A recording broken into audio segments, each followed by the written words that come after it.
Не виждаш ли как ти се подиграва? Не, тя просто има малко по-остър хумор. Но тя те използва.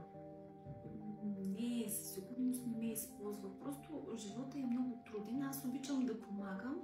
Всъщност ние имаме една много добра хармония. Но тя говори зад гърба ти. Сигурна съм, че това няма как да е вярно. За какво въобще има притребвало някой да говори зад гърба, но пък тя ми е много добра приятелка. Никога не би направила такова нещо. Защо я оправдаваш? Много хубав въпрос.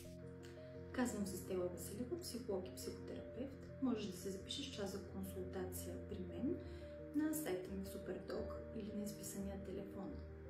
Също така организираме терапевтични групи, за които можеш да ме попиташ. Днес ще се говорим за един от защитните механизми. Ако ти считаш, че имаш такива и вече ти пречат, защото не са ти необходими, или пък искаш да изследваш дали имаш такива, можем да поговорим за това. Защо я оправдаваш? Много хубав въпрос. Защото, вероятно, имам защитен механизъм на отричане. Какво представляват защитните механизми? Това са механизми, с които ни се е наложило да оцелеем психически, когато сме били малки и беззащитни.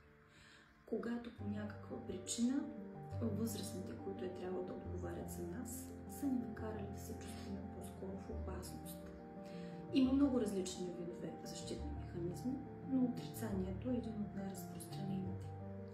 Психиката е трябвало да се съхрани от нещо, което е болезнено или страшно за нея, и тя е изградила този начин. Обаче какво се случва, когато пораснем и тези защити все още са заедно с нас? То е като да видите човек с рицарски доспехи да се разхожда по улицата. Със сигурност ще ви се види много странно и на него ще му е трудно да завърши приятелство, ако се взема много насериозно. Когато обаче това е във вътрешния свят на човека и не е толкова очевидно нито за самия човек, нито за околните, то може да остане незабелязано с години и всъщност вече вместо да ни пази, да усложнява и пречи на нашите взаимоотношения.